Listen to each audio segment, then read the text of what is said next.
Good day, everyone. Welcome to this episode of Chatting with the Lightkeeper. This week, I'm going to talk a little bit about some lifestyle myths, but since it's been 2 weeks since we last chatted, I thought I'd bring you up to date on what's going on in my life, which really, thanks to this pandemic, not a whole heck of a lot. It's finally above freezing here in the frozen tundra. It seemed like we hadn't broke freezing for over 45 days. So having a day where we hit 60 was absolutely amazing. My dog and I loved it. Got down to our favorite lighthouse, had a walk, and also I took advantage of some of the spring weather and played hooky for a couple of days from work and went out and did some skiing. Also, I've been struggling with the whole work from home thing with finding balance. I'm one of those people that always works harder than the average bear, and I felt that working from home was a privilege, and so I really wanted to do extra. I think I'm not alone in feeling that way, and so I had to struggle between basically ending my workday. Work days could very easily stretch for me until 9, 10 o'clock at night, and typically my workday starts about 7 in the morning. So I was really struggling. Then I added the idea of a fake commute where in the morning I get up, load my dog in the truck, and we drive up to Starbucks, pick up a cup of coffee, come back, start the workday. And then at the end of the workday, which I set an alarm on my phone for actually, so it goes no later than 6 o'clock now, load the dog back up, and we take a little drive, normally run through McDonald's, get a small French fry, which we share, and enjoy down by the water. So it's a nice way to break up my day, and it's really helped me find balance, which finding that balance has allowed me to do things like play hooky, go skiing, feel energized, and write more, and also, inspire me more to do the podcast. So finding that balance has been absolutely great. And I'm now excited, looking forward to spring, even though the skier in me is disappointed that all the snow is gone from the yard. But thankfully, I hope to get in one more trip down the hills before the snow goes away for good. If you happen to follow my blog over at thelightkeeper.tumblr.com, one of the things you'll see when I write is often music inspires me. And this morning, as I had laid out the groundwork of what I wanted to talk about, I just had the song by Michael Penn rolling in my head. It's no myth. So that's where kind of the title comes from. It's no myth, and I am definitely not a Romeo in black jeans. However, today I am wearing black jeans and a red hoodie. So one of the benefits of working from home is that I don't have to get dressed up often, and so jeans and a hoodie have become my comfort go-to thing. So to start with, I want to talk about some of the just general myths that are out there about the DS lifestyle.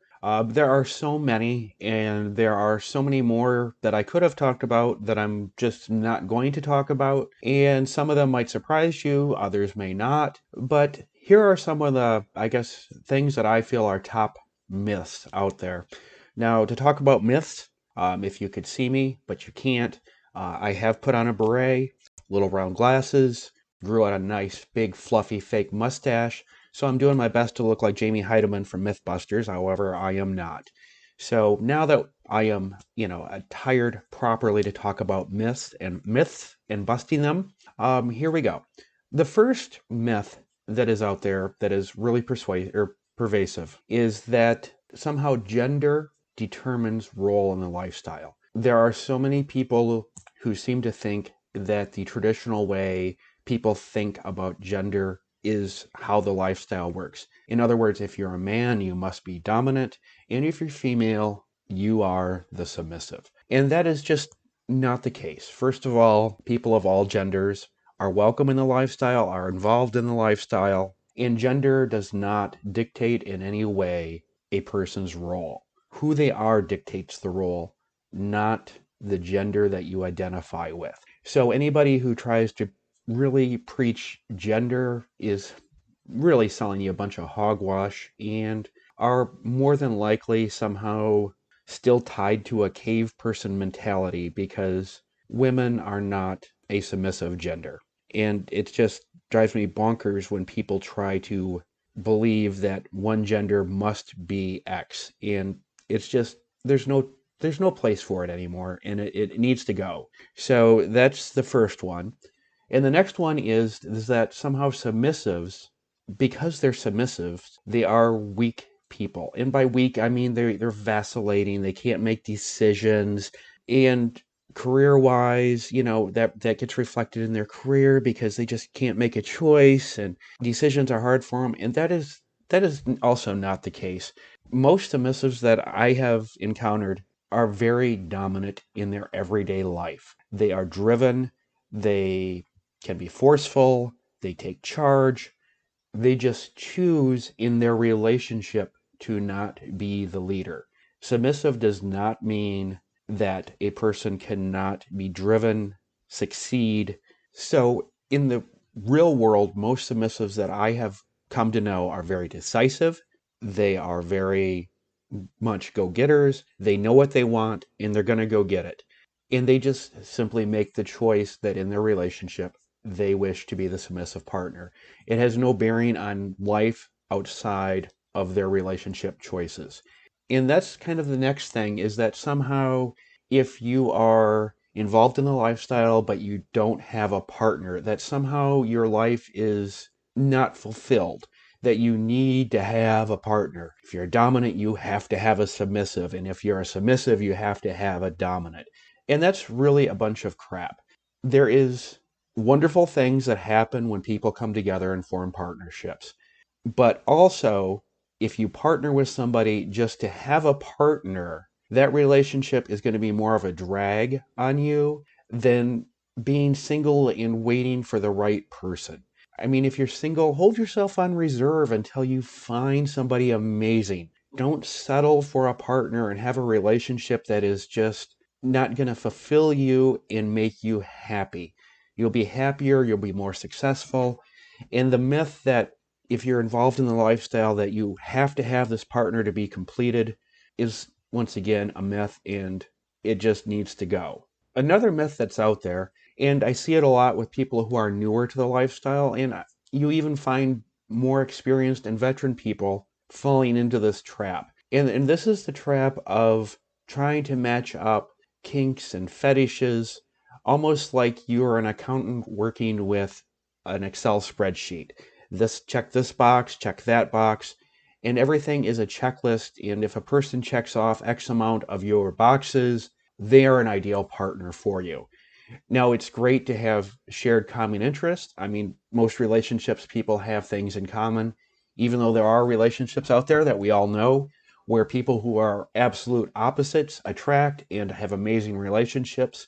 But the thing is a relationship is still a relationship, which means even though you are involved in the lifestyle, you still have to date, you still have to get to know the person and enter into the relationship based upon who that person is, how they fit you, as well as do the lifestyle interests also fit you. So it does make dating much more complex and challenging, but you still have to date and do all the things that your vanilla friends and vanilla, family do in their relationships.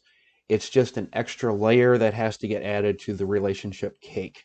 So having this lifestyle relationship cake does make finding a partner more challenging, but it's also what we need if you're in the lifestyle and you realize you need to have a partner who's also in the lifestyle.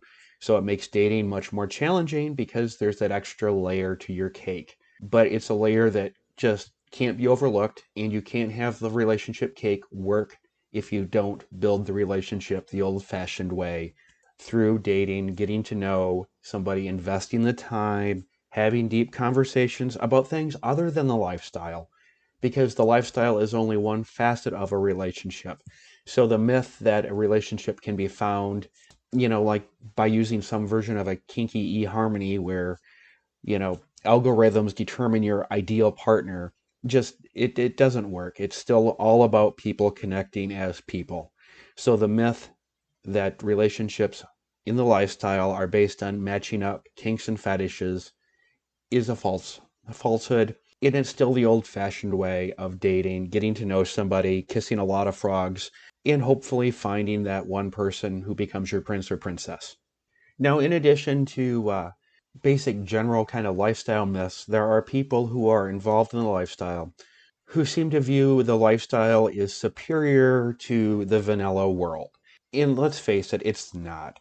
The lifestyle is what works for those people who have found it and decided that it works for them. But for a vanilla person, the lifestyle is not going to fit them because it will be superior because it's not what works for them. So the lifestyle is not a superior place to be, but there are people that preach a bunch of crapola about how it is. And so I'm going to talk about some of this malarkey that gets preached. And the first thing is that if you are in a lifestyle relationship, the love, the connection, the bonds are stronger, deeper, more passionate than what any vanilla person feels. Now, often this is the case when somebody is new to the lifestyle and they experience their first or their second lifestyle relationship. Because the lifestyle they've discovered is a home for their soul, the connection they make feels much different than the connection they shared in the vanilla world with previous partners because they've opened up and they're connecting on a deeper level. They've allowed themselves to be open to the lifestyle and a relationship within it. So if you are new to the lifestyle, that connection feels stronger, maybe even more passionate and more amazing, but it's still just good old fashioned love. It's just you're loving from a place that is different because you are accepting something that is in your soul. It is not that you're loving differently than somebody who is in a vanilla relationship. It's just you are loving with more of yourself because you've allowed yourself to love with all your being, just like a vanilla person when they find their amazing partner, they love with all their being. It's just feels different because you're finally accepting that. But love is love. And there is no difference, in my opinion, between a vanilla love and a lifestyle love. It's just a matter of a person accepting and opening themselves completely to a partner, which is what happens in amazing vanilla relationships and happens in amazing lifestyle relationships. So that somehow that love in the lifestyle is superior, it's not. It's really just a matter of a person accepting themselves for who they are, what they are, loving themselves for this choice, and finding a partner who loves them for them. It's a wonderful thing, but once again, it's not different, it's not superior. Love is love. So the next bit of hogwash that I want to talk about, and this one always cracks me up when I hear it, is that people who are vanilla, they're not romantic. If you want a romantic relationship, you have to come to the DS lifestyle because if you're not here in this lifestyle, there is no romance in your life. Vanilla people, they don't hold hands, they don't cuddle, they don't do any of those things. Those romantic little gestures that are so important to people can only be found here in the DS lifestyle. And look, that's a bunch of crap. I know COVID is going on, so maybe not everybody is going to the movies or going out to dinner. Dating, I am sure, has certainly changed, but I'm sure that vanilla people are still holding hands, they're still cuddling. I mean, if vanilla people didn't cuddle and share romance, there wouldn't be flower shops, there wouldn't be ads on TV for 1-800 flowers, all those romantic things, and not just around the holidays, those romantic Hallmark holidays like, Sweetest Day and Valentine's Day. Vanilla people can be romantic. Many are. I mean, can you imagine if this was really the case? You're out to dinner and you see a couple holding hands. That must mean they're in the lifestyle. So go ahead and approach them and talk about your kinks because they're holding hands. They must be kinky too. It's crap. So please, when you see that, just just laugh and know that's not the case. I think everybody who's been in a relationship has experienced those times when, they talk about, and when I say they, the or not lifestyle experts, but the relationship experts of the world, the Dear Abbeys and Dr. Phils and all those wonderful people who all know how to have a relationship better than you do. Without everybody kind of lends an ear to occasionally to see what advice they have. And hopefully you're getting better advice on that than reading Cosmo. Anyway, there's the saying that a relationship is 50-50, and yet there will be times in a relationship where one partner can only give 25% and the other partner must pick up and give 75, and vice versa. And depending on how life goes, when one partner's down, the other partner's there to pick them up. There are people out there who honestly preach this about the lifestyle, and it once again couldn't be any less true, that a lifestyle relationship is 200% all the time, because in the DS world, every partner is giving 100% to the relationship at all times. And that sounds amazing, especially if you're new and you're exploring. Boy, wouldn't it be great to have a partner that gives 100% and you give 100%, so you have a 200% relationship rather than that vanilla world where it's 100%, but one side's picking up the other to get it there all the time. It's a constant flip-flop of having to help your partner, they have to help you. Well, we live in a world where life happens. Life happens whether you're vanilla or not. So there's going to be times, even in a wonderfully idyllic and perfect DS relationship, where one partner is going to have to pick up for the other partner.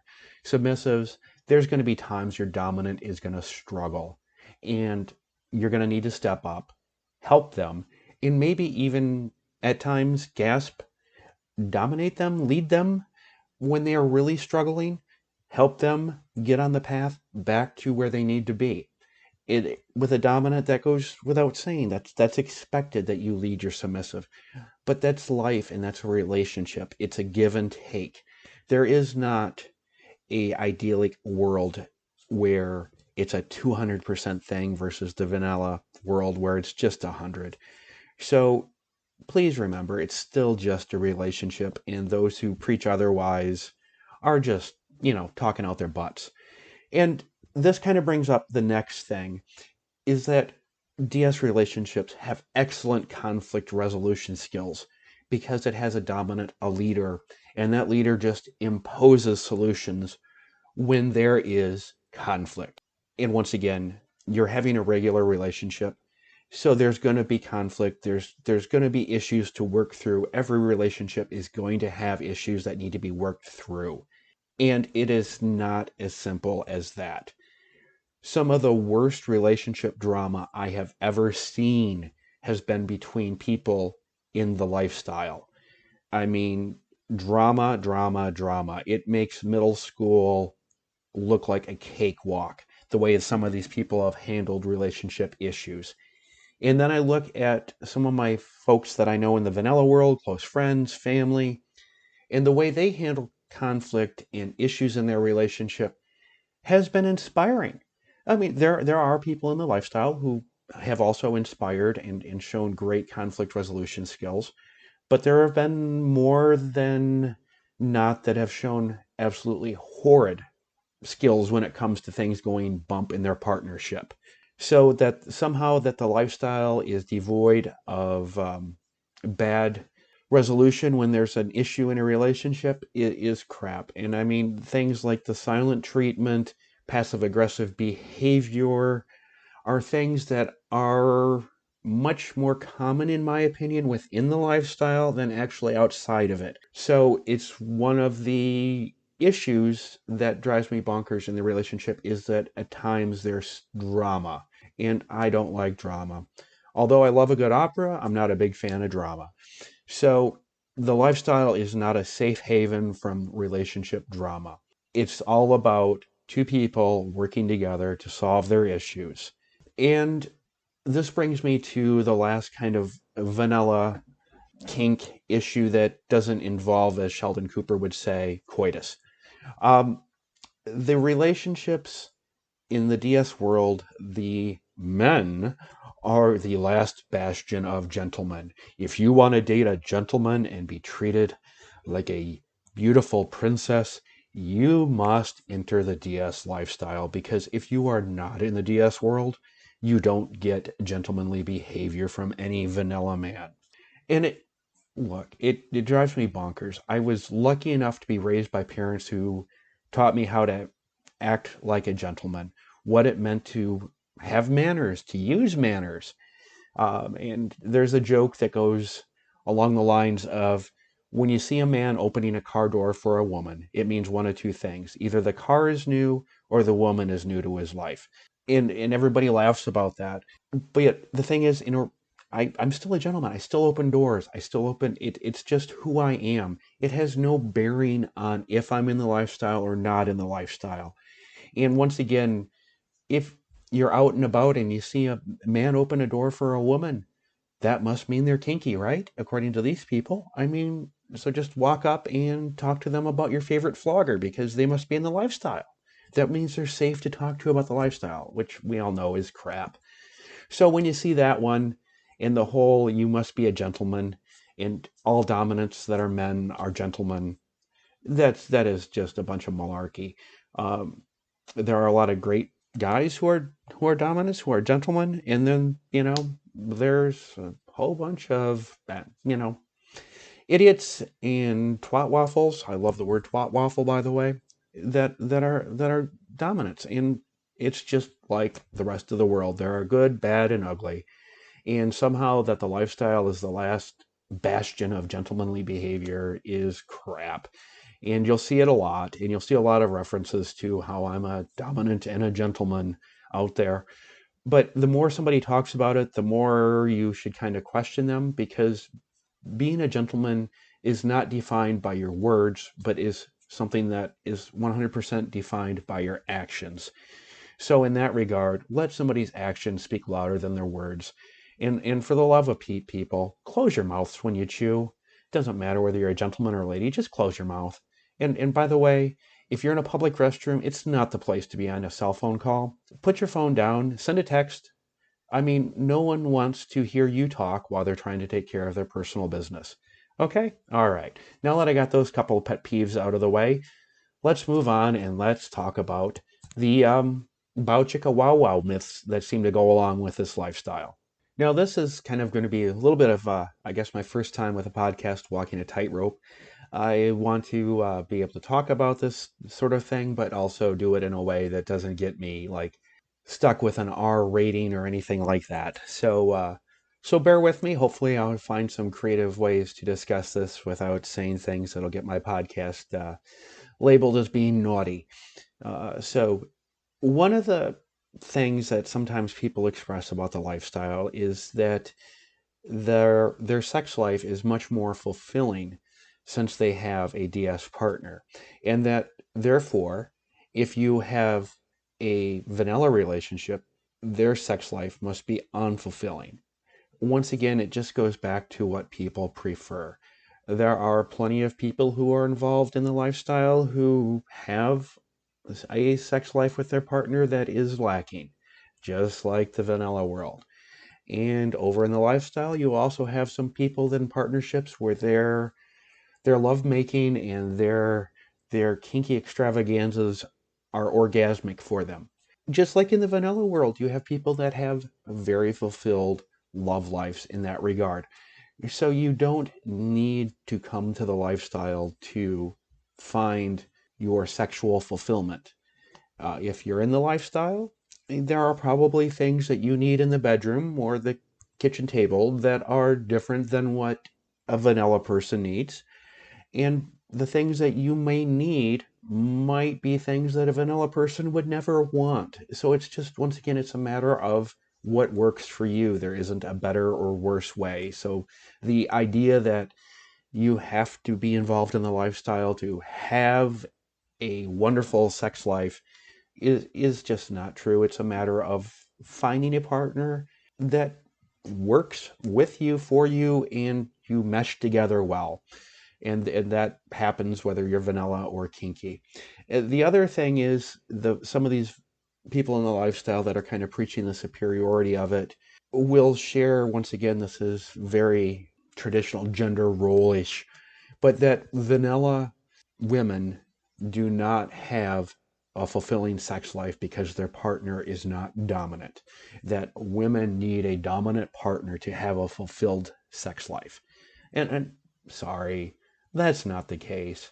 I have amazing vanilla friends that have, you know, amazing partners, and their love life, when they talk about it, They talk about it in glowing terms, and their partner is just awesome. It's a myth that somehow for a woman to be sexually fulfilled, they need a dominant man. It's a bunch of crap, and once again, it's so, I don't know, stereotypical gender role in a world where it shouldn't be, in my opinion. But it is what it is.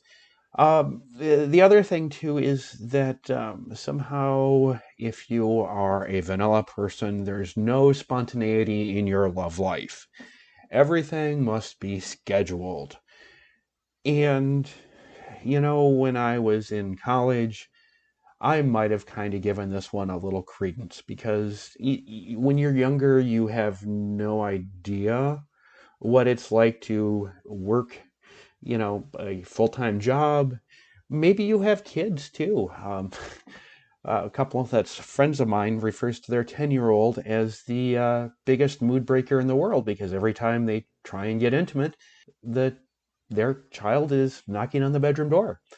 So maybe you do need to schedule your intimacy if you're having, an adult life. It's not a matter of whether your lifestyle or not. Sometimes just life dictates that you need to schedule things. Take a romantic weekend. Oh gosh, people in the lifestyle, they schedule romantic weekends away too. Oh boy, maybe they're secretly vanillas that are hiding in the lifestyle. That must be it. Anyway, it's once again, it's just drives me bonkers that somebody would even put that out there and that people actually believe it, that somehow things must be scheduled. And the last thing about making love and or as they used to say on one of the dating TV shows from the 70s, making whoopee in the lifestyle is that somehow the lifestyle is just filled with all kinds of kinky bow chicka wow wow. There's kinky sex happening all over. I mean, people are hanging from chandeliers at lunchtime, and it's just sex, sex, sex, sex, sex. And look, the lifestyle is about a relationship, and it's not about sex.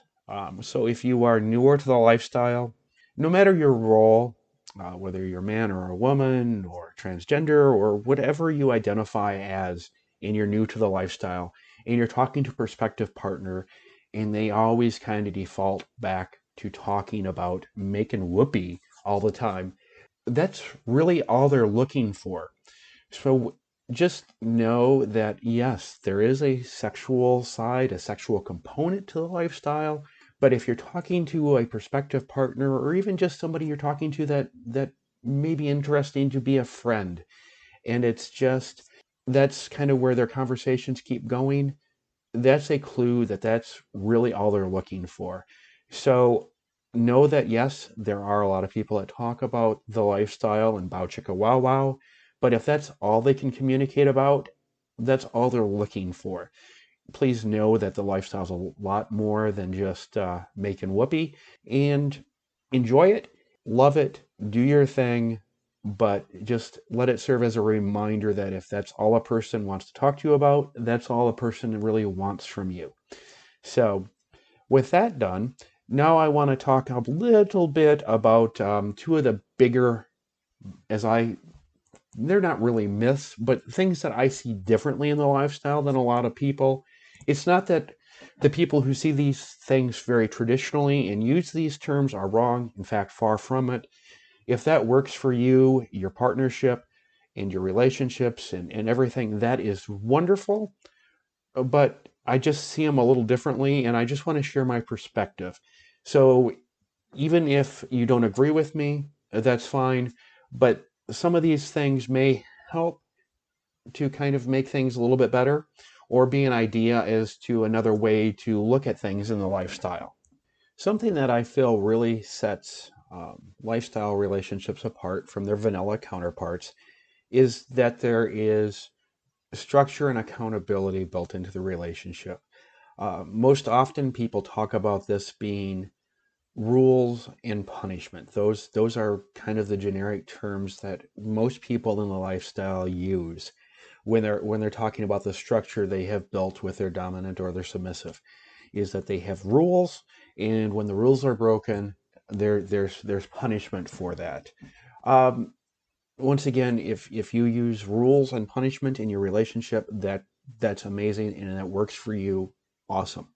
Uh, I don't want anybody to think I'm knocking it because I'm not. I've been around the block enough to have tried those, and it just doesn't fit me. So I do see things a little differently, and I'm going to try and explain how I see things differently than the traditional rules in punishment. First of all, the reason that I'm not a rural, I can't say it. You all know what I mean. Anyways, um, the reason why I'm not a rule person is that a rule is black and white. There is no gray. There isn't even 50 shades of gray in a rule. It is either followed or it is not. There's no in between. The thing is life, the world we live in, is not that black and white. We live in a world that does indeed have more than 50 shades of gray involved in it, and we all live in those gray areas at all times. So I prefer to use something called guidelines rather than a rule. And the big difference is that I believe a guideline is empowering for the submissive. It's something that we have worked on that we feel the submissive and I would feel benefits our relationship. However, when life throws a curveball at the submissive, they do not have to react to it as a black and white issue. I have empowered them because I believe in them and trust them that they can make a decision to deviate from the established guideline if life dictates it. So it I find it to be more empowering rather than have things be black and white. An example of the black and whiteness that drives me bonkers is, say a dominant has a rule with a submissive that every day at 3:15 they must check in via text message with them and let them know how their workday is going. That's very black and white. Well, let's say that submissive is at work, gets pulled into an unexpected meeting, so they weren't able to rearrange the check-in time with the dominant before it happens. It's just one of those things where work threw them a curveball. They're pulled into a meeting. They can't pull out their cell phone to send that 3:15 in the afternoon update on their workday. Well, that dominant then must punish the submissive because they broke a rule. In that example that I just gave is real life. There was a dominant that I've met that when that happened, the submissive broke the rule. Even though it was not the submissive's fault, they still broke the rule, and that dominant still held that submissive accountable through punishment for breaking that rule, even though they had no choice but to break it because work dictated that they not be able to do that 3:15 in the afternoon check-in. So for me, what I prefer to use rather than the black and white rule, see, I can't say it again. It's funny what happens when you have a podcast. You can say it a million times, but when you go to say it, live while you're recording, you stumble and stutter and whatnot. Anyway, in place of that, I prefer something to use. I still believe that structure is vital to a DS relationship, and that is to actually use a guideline. Now, it's not just a semantic thing, but a guideline rather than saying, at 3:15 you must check in. The guideline can be at 3:15 I'd like you to check in. But you get pulled into a meeting, you're busy at 3:15 work-wise, it's okay. Just check in as soon as you can after that. There's no punishment for being a good employee or being a good boss or whatever you have going on that kept you from that 3:15 time point. It's just life, and it's building the structure so that there can still be accountability and structure, but also the ability to handle life happening. And it just I just don't care for the fact that rules are black and white, and there is no way to deviate or vary from them. And life is always going to be throwing us things that are going to push us to challenge the rules. And I also believe that a rule makes a submissive almost in a way function in an if-then statement. If you're a computer geek, if then, if this happens, the computer must then do X. Um, the world is not an if-then statement. There's so much more to life, and it's about making good decisions. And I want to be able to provide structure with my submissive and work to create that structure, but also empower them to make choices in life rather than just have it dictated to them by a rule. If this happens, then you must do X. And if that happens, you must do Y. Life is not that simple. And I think going with guidelines that allow and empower a submissive to make choices, then that's a wonderful thing. But what happens when, say, a submissive doesn't make good choices? And that's where the accountability side comes in. And for most people, that accountability is punishment. And punishment, maybe it's something I don't know from my childhood. If you're a Freudian, we can talk about my mother here. No, I don't know where it comes from, but I have always viewed punishment as such a powerfully negative and backwards look. I always think of punishment as sort of like the criminal justice system, which God knows needs reforming. And so why not reform our DS relationships accountability side at the same time we want to, improve the criminal justice system? We should not be looking back and I don't know what the right word is here, but looking to inflict retribution for a bad decision or a bad choice.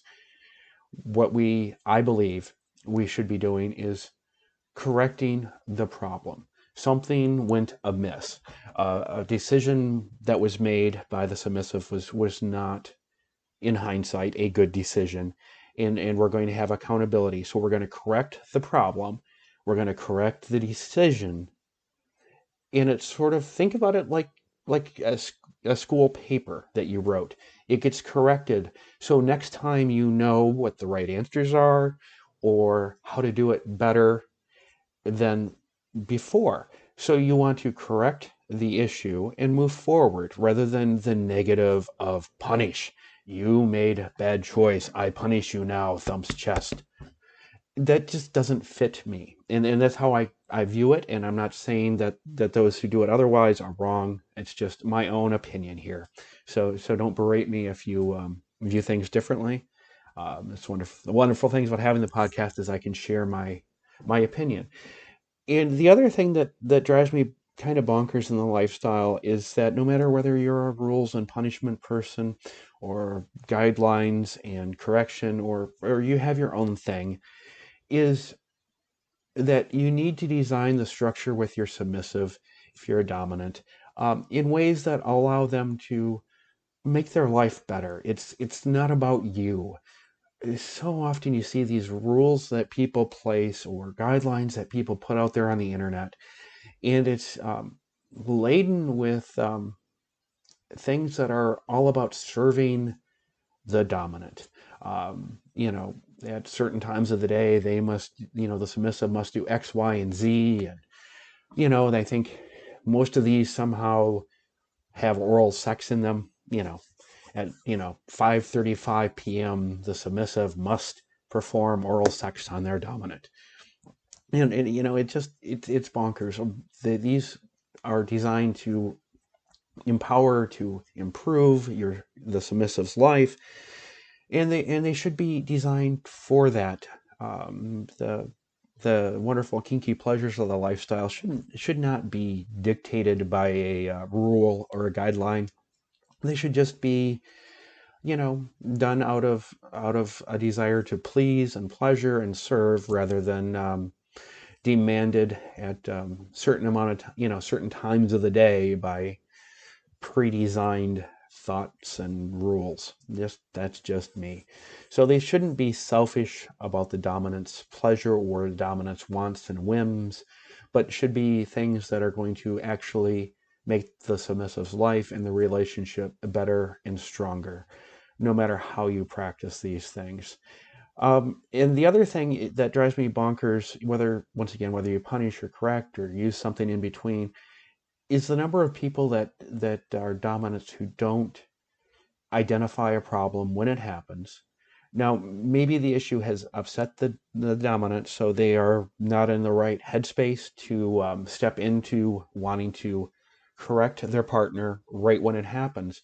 But you need to express that a line in the sand has been crossed, and this will be something that will be dealt with, and maybe say, I'm upset, so I need to, take a half hour or whatever you need to process what has happened before you come up to it. So often I see these people that they wait like 2 weeks. 2 weeks ago, you did X, and that really upset me, and now I'm going to do Y to correct or punish you because of what you did 2 weeks ago. When there's a problem and you're leading a relationship dominant, you've got to address it as soon as you can to when it happened.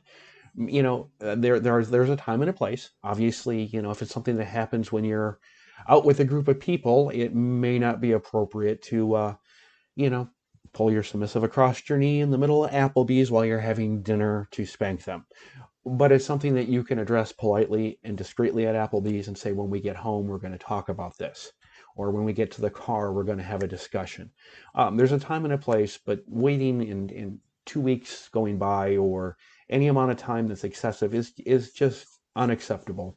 And it's something I see far too often. And it just, once again, it's just a thing that needs to improve. And I think a lot of people could improve in that area.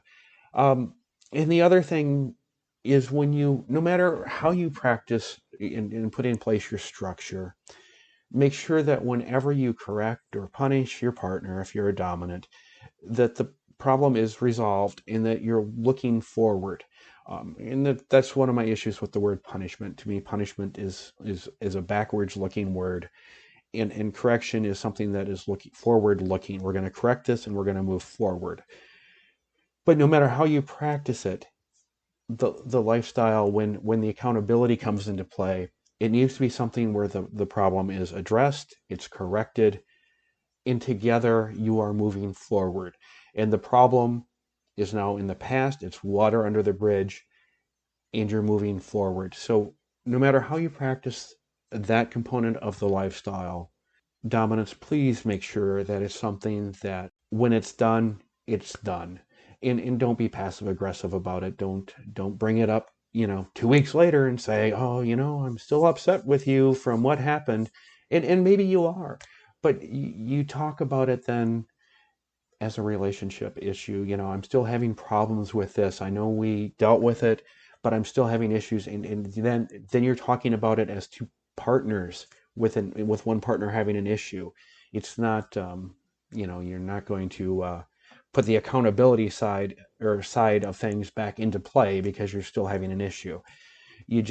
That's when it gets back to this wildly crazy thing of actually having a real relationship. So really, on that note, it kind of reaches the whole conclusion. But no matter how you practice this lifestyle, or even if the lifestyle you explored and it isn't for you, the important thing to remember is throughout all of this, whether it's rules or it's guidelines or it's punishment or correction, or if it's encountering myths and just malarkey that might be out there, through it all, the important thing is to remember is that you're engaging in a relationship with another person. And that relationship, while it has different components than our vanilla counterparts are used to, it's still a relationship, and no matter what, that is primary. So on that note, I think it is time for me to wrap up this little podcast. I look forward to chatting with you all again in 2 weeks. The plan is next time to actually have a little bit of kind of a plot twist with the podcast. I do plan on having a guest in with me, and normally it's well, normally the interviewer you would expect on a podcast would be me. But I think in this case, I'm actually going to be the one getting interviewed, or so it appears at this point. So look forward to that in 2 weeks, and I hope everyone stays healthy, safe, and remember, no matter how you do your relationships, what works for you is amazing, but if you practice the lifestyle, remember it's still a relationship and life is still going to happen. So have a great day, and I look forward to chatting with you in 2 weeks' time.